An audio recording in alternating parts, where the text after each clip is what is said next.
But the Denver team seemed to be doing pretty well. They were recruiting some of the best players. They were marketing heavily. They were selling out a lot of games in Denver. And I think everyone around the league was like, well, what's the secret? And it turns out the Casey brothers were not just focused on volleyball. They also had a drug enterprise going in and around the team. Now, they kept it separate from the players, but the ownership and the management and some of the staff that they had hired got ensnarled in this major marijuana scandal that became a pretty big drug bust that the Denver police executed that ultimately kind of put the nail in the coffin for the league as a whole. Welcome to Good Seats Still Available, a curious little podcast devoted to exploring what used to be in professional sports. Here's your host, Tim Hanlon.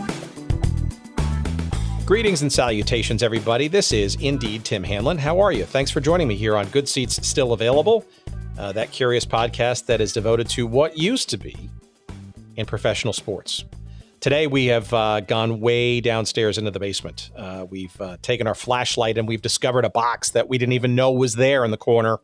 We've blown off the dust, we've opened it up, and inside we have found something called the International Volleyball Association, which was the attempt at pro volleyball in the late 1970s, actually from 75 until 1980, and is a fascinating story that our guest, Mike Jacobs, the director and producer of the ESPN 30 for 30 film called Bump and Spike, will be regaling us with in a few minutes. Bump and Spike is the movie name. If you are listening to our show in the latter part of April when the show drops, you still may have a chance to see it during its debut week at the Tribeca Film Festival in New York City. If you're listening to us after late April, you can find Bump and Spike on ESPN's various television and digital platforms sometime later this spring, early this summer, and it is well worth looking out for. It's called Bump and Spike, and it's the International Volleyball Association and the wild times of it.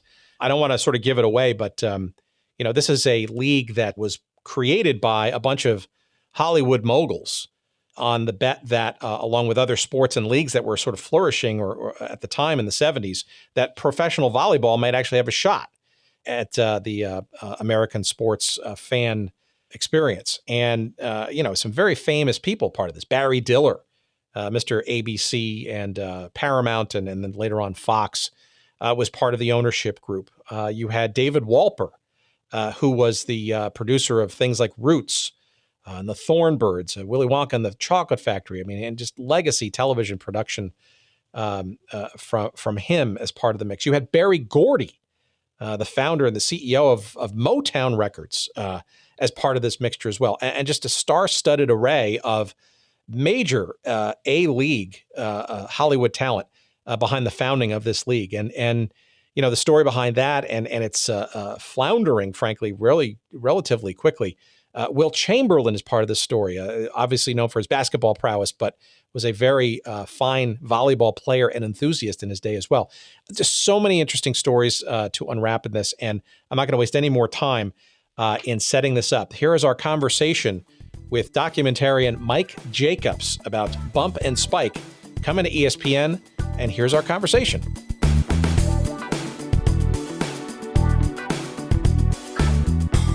All right, so hi, Mike Jacobs. Thank you for joining me here on the fledgling podcast. Thanks for having me. It's an honor to participate. So a little bit of background before kind of we jump in. I mean, Mike, you're a quite prolific, actually, documentary filmmaker, especially in the realm of sports. For those who are not familiar, actually should be familiar with the ESPN 30 for 30 or ESPN Films brand. It depends on who's calling it what these days, it seems. But you want to give us a little bit of background on the two films that you've done prior, and then we'll sort of segue into why we're here today.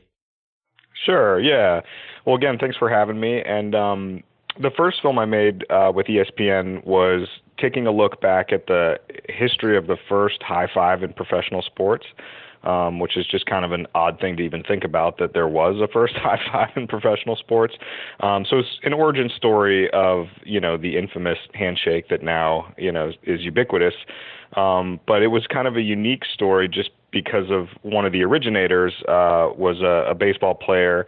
This happened in Los Angeles in the late 1970s with Dusty Baker and Glenn Burke. And it just became this really, it was a sort of a phenomenon when it happened. And soon after this amazing high five, after Dusty Baker hit a home run, people started to pay a little bit more attention to who these guys were. And it turned out that Glenn Burke was actually the first outwardly gay baseball player. And so for me, it was sort of an opportunity to celebrate this fun, pop culture, sports culture thing that now everybody does and doesn't even think about, while also getting to tell Glenn Burke's story, which is sort of this touching personal story about a very well-liked baseball player who had a very difficult time once sort of his secret became outed about his sexuality. And that was 2014, and that's called The High Five, and that's wherever you can find 30 for 30 or ESPN film type stuff. And obviously, it rotates around on the ESPN television and online platforms as well. But next year, the next year, a little bit more somber stuff. Yeah, the second film I did was another look back, this time the 1980s, and it was a cocaine story in Major League Baseball. It was the Pittsburgh Drug Trials, which some of your listeners might remember just because it was a bit of a sensation. A couple of ball players that was really centered around the Pirates, but it extended far and wide into the National League, got caught up in a cocaine scandal where they were using, dealing, selling, giving, and really just sort of down the rabbit hole of addiction. And a bunch of players got caught up in it, and there was a federal trial in Pittsburgh, and the players were given immunity for their testimony. And it became sort of this flashpoint in Major League Baseball sort of conversation around drug use. As a lot of people know, sort of greenies and other stimulants were a part of baseball culture in the 70s, which sort of gave way to cocaine in the 80s. They tried to sort of get control of it, especially after all the national attention came after the drug trials. And in some ways they succeeded, in other ways they didn't. And we still obviously have drugs in sports as a problem today.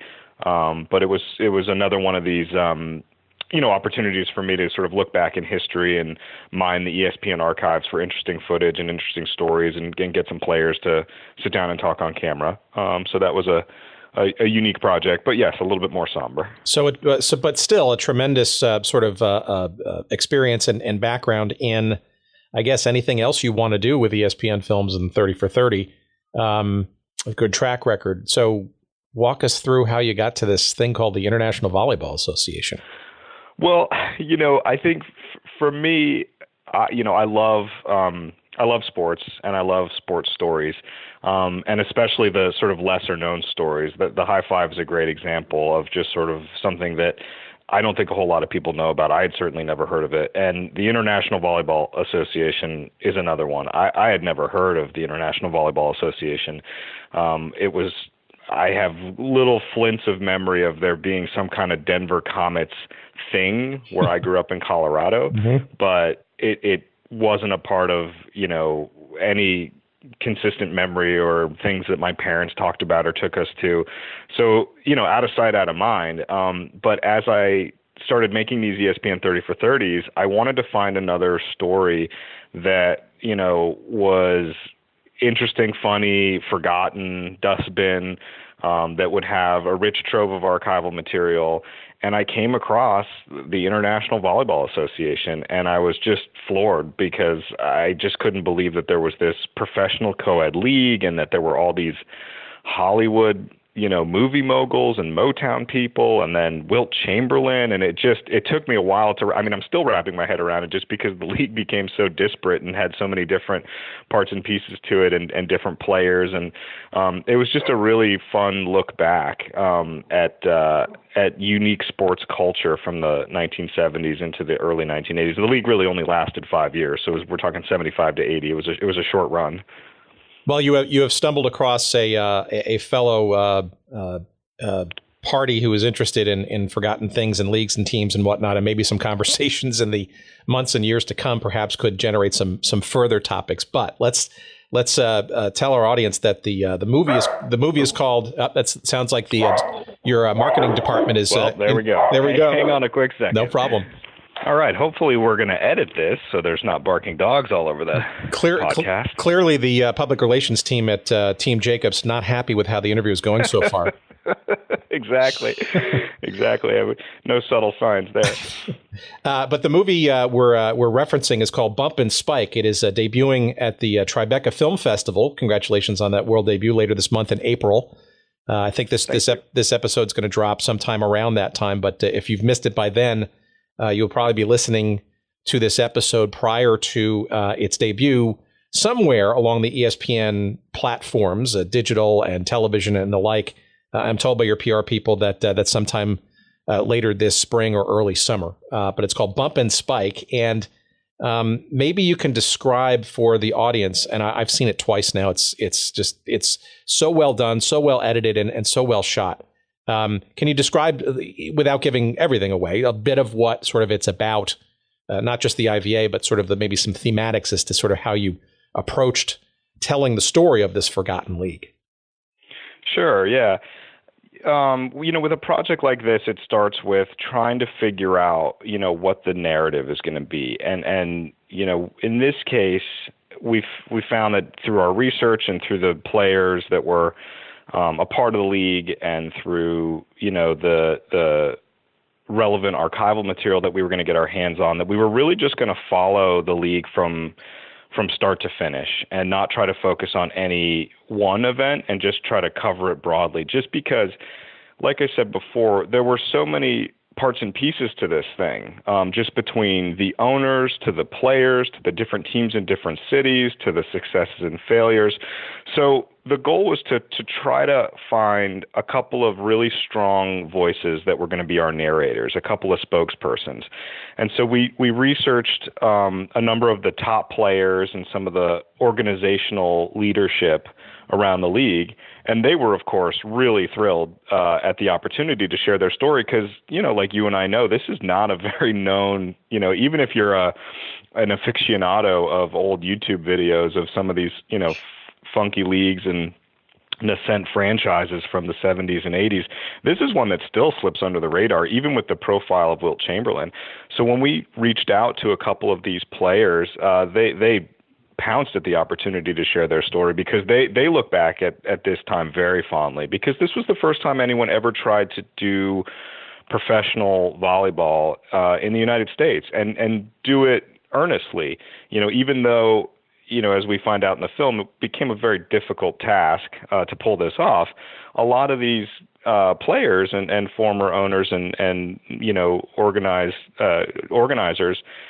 they were really passionate, and they still are very passionate about volleyball, about athletics. And these were also, I have to add, they were phenomenal world-class athletes that were a part of this thing. They went and found players, and I can back up into some of the specifics around, some of the people who started this thing. But the quality of play was actually really very high, and there were some tremendously gifted and talented athletes that came from all over the world. So they really, put their best foot forward in trying to make this thing work. Sports franchises, for a variety of reasons, have success and failure, as you know much better than I do, Tim. But it is one of those sports that can be kind of challenging to try to figure out how to build an audience. And yet they did get these, superstar athletes, and their idea of mixing men and women on the court at the same time was novel. And, sure, it was gimmicky, but it was also pretty fascinating. And there was an interesting game dynamic between the women playing sort of backcourt defense and the men obviously playing at the net and still attacking. And what you saw there was sort of this redefinition of a strategy, where women were really passing the ball and the men were relying on those passes. And, it was awkward for a little while as the men and women sort of had to feel each other out on the court to figure out how this was going to work. And ultimately the teams that were the most successful were the teams that had the strongest relationship between the men and the women players as far as an offense, building their offense around a really good clean pass into a set, and then of course a spike. So how did and the film touches on this, but the genesis of starting a pro league around volleyball actually emanated out of the 72 Olympics, right? And its international interest and curiosity, I guess, from some of the moguls that kind of put it together. Yeah, a bunch of Hollywood guys went down to Munich to go to the Olympics in 1972. They were taking in sports, and some of them were filmmakers that had worked in television and had done sports programming and sports documentaries. So these were sort of fans of sports and entertainment. But they're at the Munich Games, and they're checking out all sorts of different sporting events. And they go to volleyball, and they see these matches in indoor volleyball at these rowdy arenas, and they see these world-class athletes, really exciting, compelling, competitive matches. And they sort of think to themselves, why don't we have this sport in the United States? And so they came back. This was after the 72 games in Munich. So 73, 74, they come back and they hatch this plan to create an upstart league.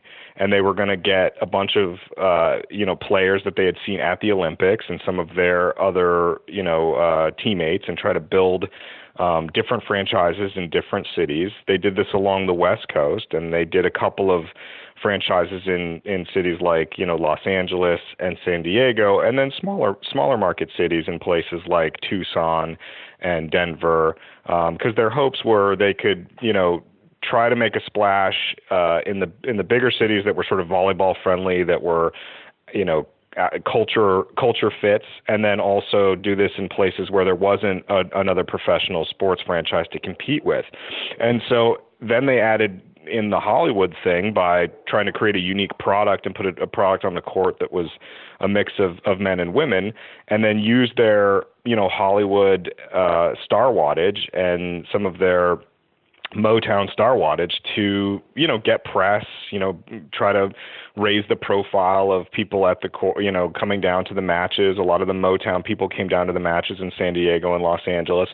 And, their goal was to just give this thing, just enough money and just enough time and just enough of a enjoyable product on the court that it would sort of take off onto a life of its own. Unfortunately, it didn't go that way. But like I said before, their intentions were really in the right place. Well, and that sort of thematically fits with a lot of sort of the upstart nature of professional sports in the 70s. My personal hook was the North American Soccer League and professional soccer, but, the ABA and the WFL and football and the WHA and hockey and World Team Tennis. I mean, it just seemed to be sort of this garden of let's call it sports disruption or novelty, and this was no different. But it's pretty clear, though, that many of the roads of origin for this league came from television and film producer extraordinaire David Wolper. No.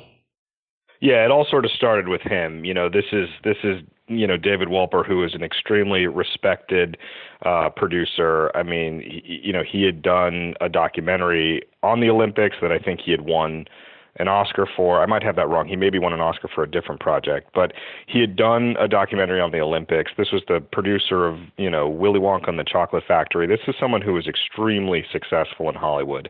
And, it was really his brainchild, and it was him who was responsible for bringing some of these other television producers and film producers and Motown executives into the fold.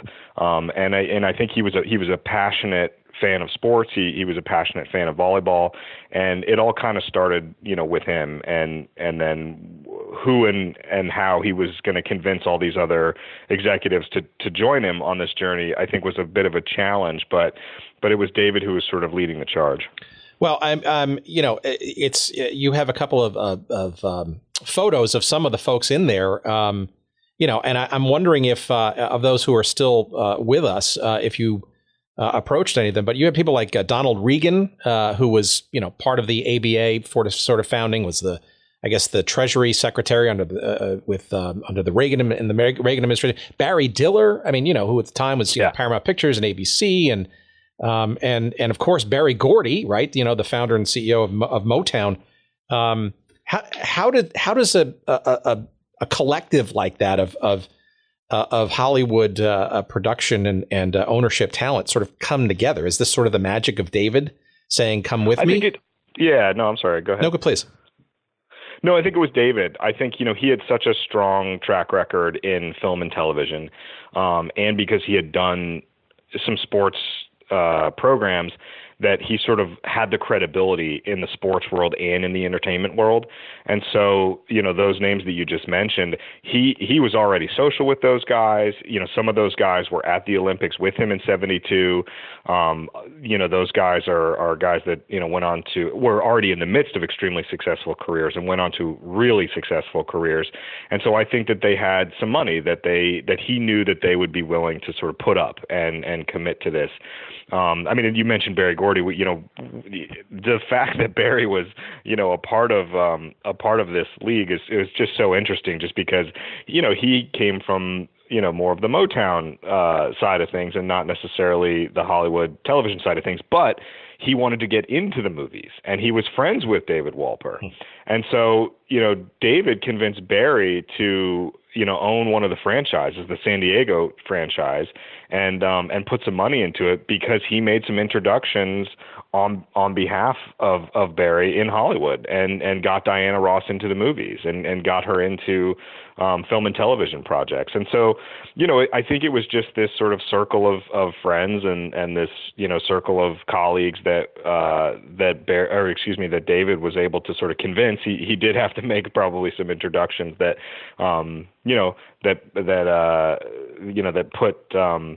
put certain projects on the table that maybe were a challenge for him to deliver on. But again, like, this was about these guys trying really hard to pull something off. So. Well, you mentioned it before. It's pretty clear that certainly in the early days, and frankly for actually all of its short life, there were really high quality players that they brought into the mix, coaches as well. We'll get to probably the biggest known star in a minute, but it seems like that the Olympics, both 72 and 76, basically was sort of a pipeline of major talent. International stars from Poland and Brazil, and it seemed like they spared, to a certain extent, no expense to get truly as much of the greatest talent that they could find in the volleyball field. Yeah, they went deep. They went deep into South America and into Eastern and Western Europe. They basically checked all of those rosters from the Olympic squads. And a lot of those players were already getting paid, quite well to play professionally in Europe, in Japan, in Latin America. And so what they did was they designed the league to take place during the summers.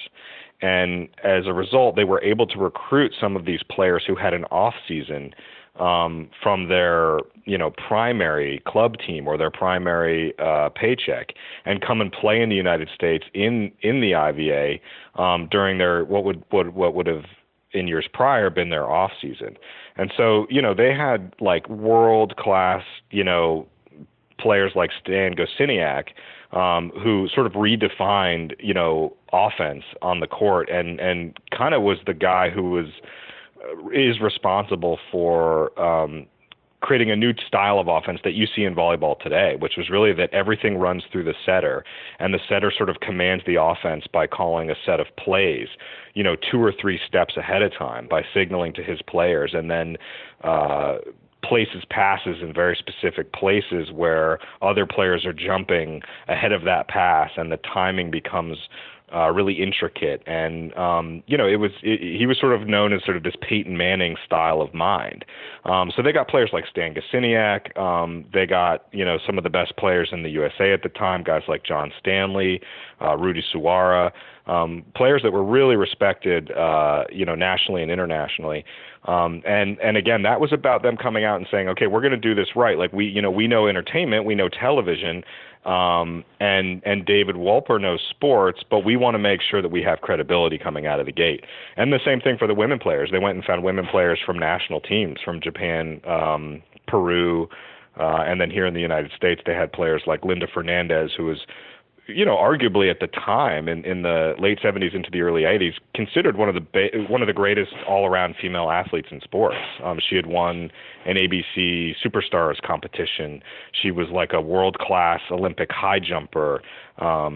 She was very successful in a variety of different sports. And so, they just wanted that competition and that gameplay to be as good as it possibly could be in order for, the league to kind of come out and find its footing from a fan base perspective. It seems like there was also a pretty strong contingent of beach volleyball players as well, which is obviously a major thing, has been for many years on the West Coast, but it almost felt like that was a natural complement to some of these sort of world-class, international players as well, to make sort of a nice combination.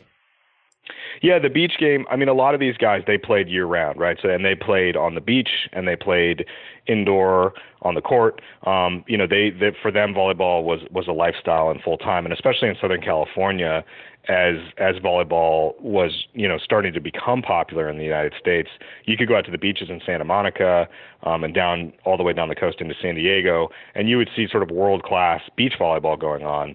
And some of those players ended up in the IVA as well. And this was before, USA Volleyball really had a strong, system of recruiting and of taking players, from the beach into the court.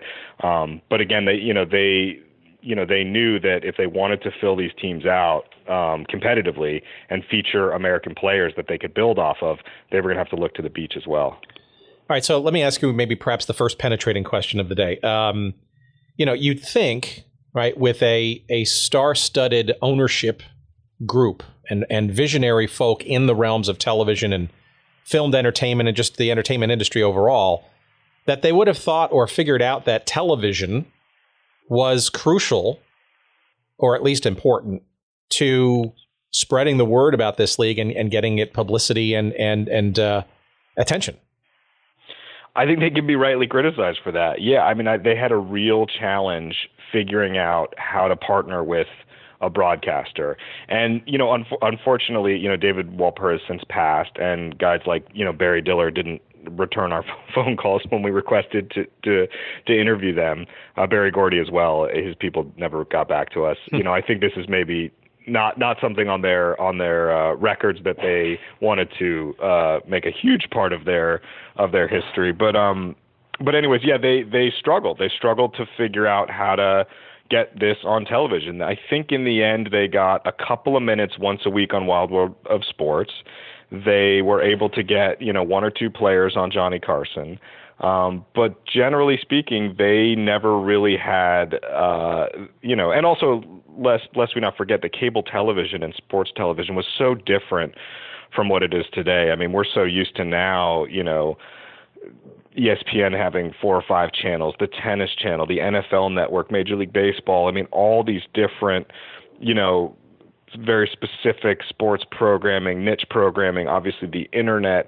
It's sort of constant and easy to forget that, there were only the major networks back then. And so the choices were really limited, and the competition for getting attention was really challenging. And it's really always been about football, baseball, and basketball. And so they really struggled. I think that their goal was to create the demand, start selling out the arenas, start to partner with major brands, start to elevate the profile through the different superstars and the athletes and Wilt Chamberlain, which we'll get to in a second. But, they were really never able to get a consistent broadcast partner, which, yeah, I agree. I was surprised given the background of these guys. I think they were surprised at how challenging it was once they put the product on the court. I think they sort of thought, if you build it, they will come. And it just never happened. Well, so I will put it out to our listeners, as I will tend to do. From what I understand, I read somewhere, I think, that there was indeed one, aside from the ABC Wide World of Sports stuff that you're mentioning, the broadcast of the All-Star game, I guess, in 1977, that was carried on CBS. Now, many of my listeners will know from my sort of geekdom in the realm of professional soccer, CBS was also very active in the once-in-a-while broadcasts of things like Pele's first game and the NASL and all that kind of stuff. But there are a bunch of games out there, including this one, it seems, that seem to be somewhat lost to history, and you wonder where that footage might sort of live. And I'm sure you went high and low trying to find that, and if anybody would have discovered it, it would have been you. But it is out there, and you wonder how how that looked and was presented, and whether that could have made a difference, or maybe even what the reaction to it was. Well, I think that. Well, I have to back up and say too that one of the greatest challenges with these ESPN projects and is the archival material. A lot of that archival material is quite expensive to license, and so even when we actually came across some pretty awesome stuff, even from like Johnny Carson playing volleyball with Linda Fernandez and Mary Jo Pepler, and some of the players that were in the league at the time, and were talking about the league. Licensing material from Johnny Carson's show is very cost prohibitive. And that All-Star game that you mentioned is from CBS. We did get a line on that footage, but the barrier of entry was quite high. And so these are not unlimited budgets, and you have to sort of pick and choose. Sure. And you have to turn over every stone and then try to figure out how you're going to make what footage work where. Even some of the Getty archives, which have a tremendous amount of wonderful still photographs from the league, some of their best stuff is the Sports Illustrated photography, and that's also pretty expensive. That may be more inside baseball around how these productions work than your listeners care to know. No, it's great. You don't have carte blanche, and especially with a project like this that relies so heavily on unearthing this material in order to show and try to explain what happened, it can be challenging. So we had to rely mostly on the film reels that we got that were created by the league, and then a certain amount of archival from the usual suspects like Getty Images and the AP, and then from people's personal archives. And so it can be a little bit of a challenge, really, with all of these projects that are in the 70s and 80s. Some of them just lack coverage, and some of them have coverage, but they're very expensive to even get copies of, let alone license. Well, that's the whole process is indeed fascinating, and the idea. I frankly, the stuff that you did get and it is in the movie, I thought it was tremendously done. Frankly, I don't want to give it away, but some of the footage at the very beginning of the movie. There is the dulcet tones of one of the well-known ABC network voiceover guys at the time, giving a real tonal base to the excitement that is the IVA. It's just a great scene setter. You got to be commended for what you did find. Yeah, I mean, it's pretty hard to. I fell in love with that footage the moment I heard it, let alone saw it. That guy's voice is just so perfect. It's so on the nose, and in all the right ways. And it really does, like you said, nicely set the tone for the film, because you're dropped immediately into that era through the voice, through the music, and then through this, funky, I think that's all 16 millimeter, film stock that has been through about 16 different transfers before it wound up in our hands. And so you're seeing this stuff, kind of in a raw form and in a form that was never overly polished or produced. And then you're seeing it generations later. It's a long time ago, and the fact that footage still exists at all is kind of remarkable. And it was really one of the more enjoyable parts about making a film like this is turning over those stones and seeing what comes up, getting a hold of some of the, original programs, some of the magazine covers. Some of that stuff is 30, 40 years old, and the fact that it's out there at all, we found a bunch of stuff on eBay and then went to the rights holders, and they, a lot of the rights holders we couldn't even track down because it was so long ago and so forgotten. But, just even going back to some of these beach volleyball players and having their images from this was the early 1970s to the mid 1970s, as beach volleyball sort of first kind of taking off in Southern California, and getting some of these images of some of these world-class players and athletes like Wilt Chamberlain playing beach volleyball, just getting access to those images it's kind of mind-blowing, because it just takes you to this incredible nostalgia for this era that you just wouldn't see today. You'd never see an athlete of Wilt Chamberlain's stature, running down to the piers of Santa Monica to go play beach volleyball with Jay Hanseth and Rudy Suwara, a couple of pro volleyball players. It just wouldn't happen today. There'd be a media circus around it, and there'd be brands and agents and managers, and it wouldn't be sincere. It would be sort of produced. And I love that about this era. I love that about this era across all sports. The sort of lack of branding and the lack of overproduction and just sort of athletes being people, is really refreshing. And a lot of the archival material feels so enjoyable to sort of immerse yourself in, because they're not covered in brands. They're not surrounded by hordes. It's a little bit more pedestrian in a very refreshing way. That's a tremendous insight. And you wonder, I think you hinted at it before, in some respects, if it was done a number of years later, perhaps in today's modern time, and perhaps it is the seeds of the ability for a league such as that to be much more fledgling and more rooted today, given all the commercial and distribution opportunities that exist. Yeah, exactly. I think it was a different era, and you cover these different, leagues and upstarts and franchises, and I don't know, there's just, what I love about it most, that you can probably speak to as well, is there's just a little bit more of a purity. It was really just more for the love of these games and for the experimentation of sport. And, I have young children now, and getting to sort of goof around and play sports with them. Very rarely are we, sure, we'll start playing some organized sports and we'll play catch with the baseball, but very quickly they're inventing their own version of it, and I love that about athletics, and I love that about gamesmanship, and that era that you focus on with your podcast of these different sports and leagues, just trying to do something different, trying to offer something different, trying to bring new sports and new athletes into the fold and onto the scene and create these leagues around it.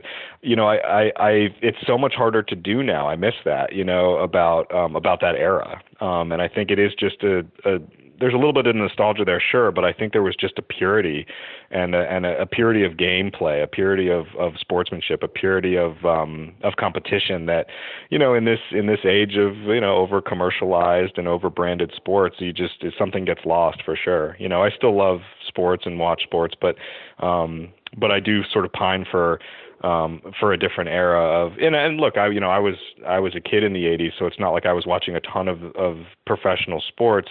But you just sort of pine for an era of, that unfiltered, athletes are more, working class, just kind of that idea of everyday real people going out there and just, putting it all in the field. Well, okay. So using that as a pretty decent segue, right? Going from one extreme, a working class sort of approach to another. Let's talk about Wilt Chamberlain, right? Unavoidable, star of not only this film, but also a legend in his own right, but also a pivotal person and persona in this league. Yeah, the Wilt Chamberlain piece of this was just another, really compelling and pleasant surprise. As I was doing research on and pitching to ESPN on sports stories like this, it's really hard to get. ESPN has an audience, and their audience likes, bigger, more traditional sports stories, which I understand. And so, trying to sell them on a volleyball story was proving to be really challenging, or really on any kind of sort of, I don't know, whatever you want to call it, outside the mainstream sports story. Mm-hmm. But because of Wilt, there's a hook there, and it's a great hook because, Wilt, all around, arguably one of the greatest all around athletes, one of the greatest basketball players in history, super dynamic personality, intelligent, personable, extremely well liked, awesome reputation around the people who know him and played with him. So he tears his ACL playing basketball. I think this is in 72 or 73. And he starts doing rehab on his knee. And in order to rehab his knee, he was doing a lot of calisthenics on the beach. He was doing, beach jogging and beach exercises. And as he was down at the beach in Southern California, he started to catch these beach volleyball games, and he became fascinated by it. And he, super competitive guy. And so he'd go up to these volleyball players, and he'd say, "Hey, I'll bet you $10 I can beat you, and let's play." And so he would start to, do these gentleman bets between him and a couple of these other, at the time, rising stars in the beach volleyball and indoor court leagues. I mentioned Jay Hanseth and Rudy Suwara, who appear in the documentary. He would go up to them and say, like, "Hey, let's get a game going here," and he would more or less teach himself how to play volleyball, and they sort of took an interest in him, and they helped body position, footwork, timing of his jumps, and he just fell in love with the game of volleyball. And so as a result, the guys who were a part of that founding team, the movie mogul group, they knew Wilt was a fan of the game. And Wilt, started, he also went to, some collegiate matches, and he just fell in love with the game because he loved the physicality of it. Obviously he had great height, so he loved the opportunity to get up there and stand at the net, and smash the ball. But, he loved the style of play. He loved the international flavor. He was a true fan. And so the guys from this movie mogul team, they said, "Hey, why don't we use Wilt as a marketing tool? But let's also, give him the opportunity to play." And he became like a phenomenal volleyball player, especially considering it wasn't his first sport. But he was out there, and he played for a number of different teams. And so the way that it worked is, so he was president of the league, so he became an executive, which was really just sort of an opportunity to put him into a position of marketing on behalf of the league. But being the competitive guy that he is and being the athlete that he was sort of like, I actually also want to play. And so they, let him play on a number of different teams throughout a couple of those first, 3-4 seasons. And, he was a big draw for the crowds. But for him, it was about the game. He took every match as seriously as he would, a basketball game. So it was very, very cool to see this guy who you would think would have nothing to do with volleyball, and just his size on the court and his style of play. It was really fun to go back and look at that stuff. But yet, it even his presence, though, didn't seem to kind of get the league over the hump, right? Aside from a blurb or two in Sports Illustrated, what happened this week, and if anything, obviously some local press, but nothing, big, maybe except for that All-Star game on CBS. Yeah, exactly. I mean, it was just, again, this fundamental problem of the product not necessarily going the right way. They would sell out a couple of early matches that they promoted heavily, and they would bring Wilt, and they would have, Aretha Franklin sing the national anthem, and they would do everything that they could to sort of kickstart this thing. But unfortunately, some fans showed up, and they had some core fans. But in order to get one of these sort of franchise leagues off the ground, you got to be committed. And I think part of that commitment is financial. And I think a lot of these guys, even with Wilt and even with, some of their connections in the entertainment industry, and trying to leverage those connections, they still just couldn't figure out the right formula. And so then it was like, well, how much more money are we going to have to put into this thing? They had already, a lot of these guys like Barry Diller and Barry Gordy, I mean, they had spent, over $100,000 of their own money, and the returns were not great. And so, a year plus in, a lot of those guys were bailing. Even David Wolper, unfortunately, he had some health issues, and he had he was a producer, so he always had a bunch of different projects going on. And his doctors told him, like, hey, you need to cut a couple things out of your life here, because there's just too much stress. And so one of the first things to go was the volleyball league. And so he ended up selling his franchise, and, guys like Barry Gordy and Barry Diller, they followed suit because they didn't want to pour any more money into this thing because it just wasn't really taking off, and they weren't getting the TV coverage. They were getting little bits and pieces of sort of outsider sports story coverage in the publications, and it just wasn't enough. And so they all ended up selling their franchises off, and the franchises were purchased by sort of more of these regional business owners, people who owned, mattress companies and trucking companies, and people who were interested in owning a sports franchise and who saw the potential in it and saw the potential in the league that the Hollywood guys saw in it, but were just a different type of profile, a different caliber of businessman and woman, and they continued to run the league, but a lot of the air had been taken out of it after that first and second season. Well, and again, I don't want to give away some of the story here of the movie, but the movie is called Bump and Spike. It will be on ESPN sometime this late spring, early summer. If you're hearing this sometime in April, you still may have an opportunity to run down to the Tribeca Film Festival and see it in its world debut, world premiere week. But you're mentioning the ownership kind of skittishness and the new folks that kind of sort of came in. There's obviously, certainly a major story that in many respects seemed to hasten the demise of an already wobbly enterprise. And that's the story of the Denver Comets. Do you want to kind of touch on the Casey brothers and a little bit of sort of how they got in trouble? Yeah, I mean, this is just, again, this film and, this story had so many fun parts and pieces to it, like I keep saying. And one of those was the Denver team, the Denver Comets, which is just kind of an awesome name, kind of a really 70s only kind of sports franchise name. But the Denver Comets, especially during the time where the league kind of started to take a turn for the worse. So it was really that first season was their best season, right? It was the most competitive. They got the most crowds out. They had, a couple thousand, I think as many as 10,000 people watching the championship game in San Diego, stuff that had never really happened before in the United States. So the seeds of success were there, but the demise came pretty soon after once the money dried up. But the Denver team seemed to be doing pretty well. They were recruiting some of the best players. They were marketing heavily. They were selling out a lot of games in Denver. And I think everyone around the league was like, well, what's the secret? And it turns out the Casey brothers were not just focused on volleyball. They also had a drug enterprise going in and around the team.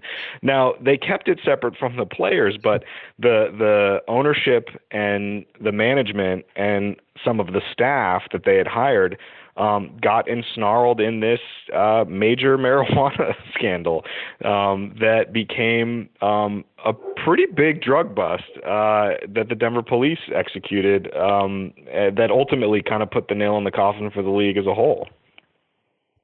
And also exacerbated, I guess, by the decision not to attend the Summer Olympics in 1980, which is I'm sensing is a quadrennial boost to the sport, and coming off the heels of 72 and 76, where kind of the seeds of the IVA kind of got born, and losing that push probably also didn't help either. For sure. I think the drug bust happened in 78 or 79, and then Jimmy Carter cancels the Olympics in Moscow in 1980. And I think a lot of the players, they were sort of waiting for that boost, like you said, and they were waiting to capitalize once again on the attention of the world turning towards the games and volleyball always being a popular part of the games. And some of these players, their profile elevates during that time period. And some of the franchises were hanging on. Before the drug bust, there were teams that, like in San Diego and Seattle, and in El Paso, they were doing okay. They were just making it. And I also have to say that the team in Arizona, in Tucson, they had this world-class promoter who was able to come up with really creative ways of getting bodies into the stands. And so they were doing everything that they could, in the post-Hollywood era of the league to keep this thing going. But then the drug bust happens, which is a pretty big black eye, followed by Jimmy Carter canceling the Olympics. And now the thing is like completely deflated, and it's just such an uphill battle, and franchises are folding here and there, and they just knew that they didn't have enough. So it sort of unfortunately kind of collapsed in on itself for just a variety of these different reasons. So is there anything you sort of learned in the making of this film and the people that you came in contact with? I mean, are there any sort of lessons or intrigues or things that you didn't know before? Maybe just some comical moments along the way, or maybe some heartbreaking ones too. Yeah, I mean, I think, what was cool was to talk to these players, and I said it before, just to hear how much it meant to them at the time. This was big for them. Some of them were just out of college and were put on this, national stage for the first time and playing competitive volleyball in this league that showed great promise. And they're hanging out with Wilt Chamberlain, and they're partying, and they're, living a really good life, and they're flying to these different games. And it felt so real and so big. And all of these players look back at that time period, even with all the challenges and even with all the, the money drying up. I mean, all of them continued to play. I mean, I think every player I talked with played all 5 seasons of the IVA, and the first 2 seasons they were getting paid pretty well and they were getting treated pretty well. But even after that, they kept playing, because these are sports purists. These are, absolutely for the love of the game, especially with a sport like volleyball, that doesn't get the national attention, that doesn't command the same kind of contracts or the same kind of endorsements. But these guys weren't going anywhere. They wanted to play the whole time. Even Wilt, I was surprised to find out that I think Wilt played 4 of the 5 years. I mean, the guy also stayed committed to the game even after, his other Hollywood pals kind of bailed on him. So just hearing how much it meant to these players, and getting to interview them, and even just hearing from players like Linda Fernandez, who is just a world-class athlete, and hearing her just tell these stories of, playing with the men and trying to figure that out, like, how's this going to work? And like, is this, the challenges of the battle of the sexes taking place within one play, and the speed of the game and the women adjusting to that, but then the men adjusting to a prolific offense built around a good pass, which were coming from the women. Those types of stories were really fun to share and go back and look at. Well, the film is called Bump and Spike, and again, if you're listening to this in late April, it's premiering at the Tribeca Film Festival. Tickets, perhaps some quote-unquote good seats still available, although I doubt it. I'm sure it's already sold out or whatever. But try anyway. And more interestingly and importantly, it'll be on ESPN television and digital platforms soon, late spring, early summer. Keep an eye out for that. So before we wrap up, Mike, so you've got a hefty dollop of really compelling sports documentaries under your belt. Any other subjects in mind, either for ESPN or otherwise, sports or otherwise? Well, I'm constantly trying to develop, different documentary concepts and different documentary ideas. I have been talking with ESPN about, some future projects. And so, there's a couple of sports stories that I would love to tell. I mean, I really want to tell the story of Kareem Abdul-Jabbar. I think he's just such a dynamic personality, an ambassador of the game and an ambassador of culture, who has such a rich, sports story, and can speak to the Black Muslim athlete, can speak to Native American basketball and how important that is to those communities. I think some kind of storytelling on him would be really pretty interesting stuff.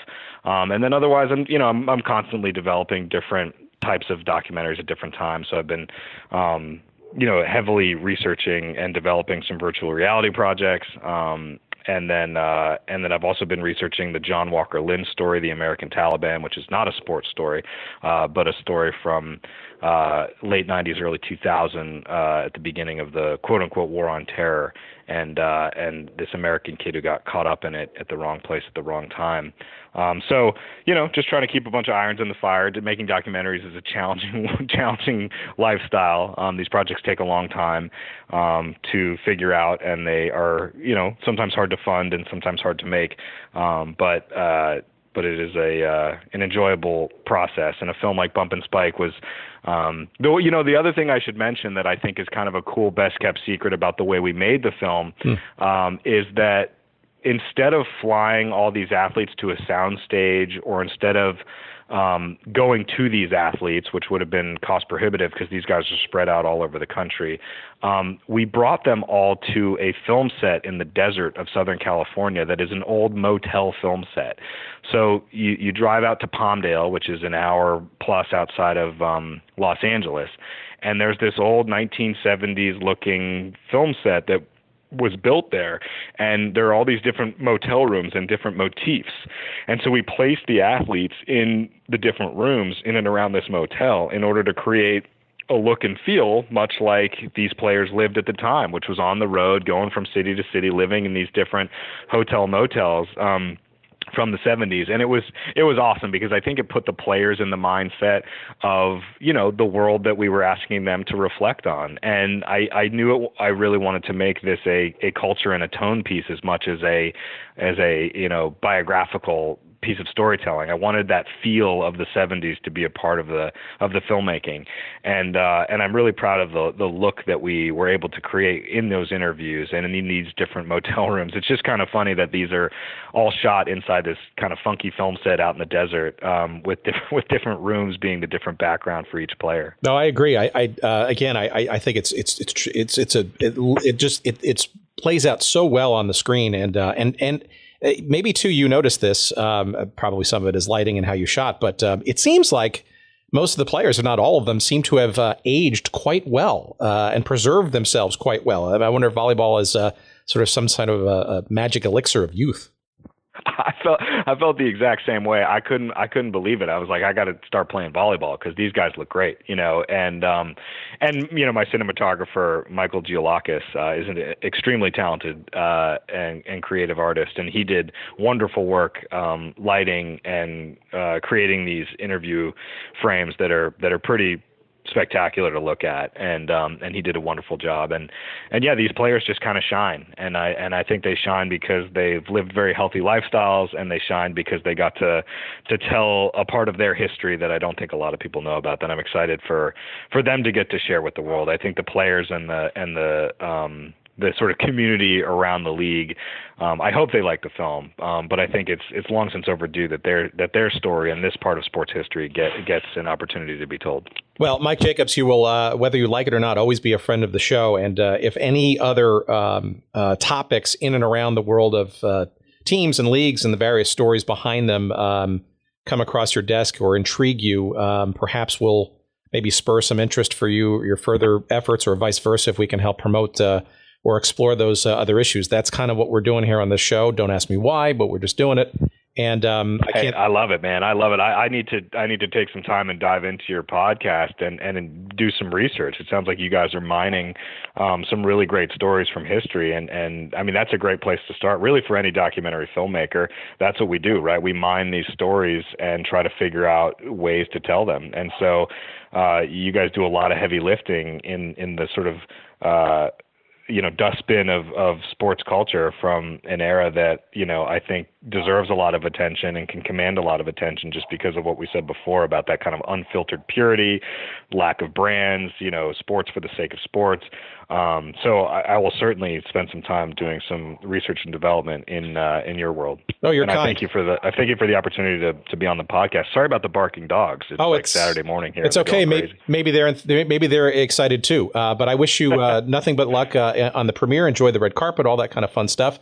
And again, it's Bump and Spike, Tribeca Film Festival in late April, and coming to ESPN on various platforms in late spring and early summer. Mike Jacobs, thank you tremendously for being with us. We appreciate it very much. Thanks for having me.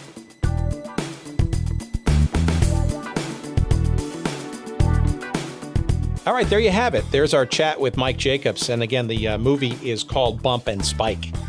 It is available on ESPN television and digital platforms starting sometime in July, we think. So depending on when you're listening to this show, it is either out there or soon will be. Well worth your time. It is awesome. It's fun to watch, even if you're not a volleyball fan or even a sports fan. The story is great. It's not all that long, and it's fascinating. It really is something else. It's really well done. Don't forget also too that Mike has been the filmmaker behind two other ESPN 30 for 30s.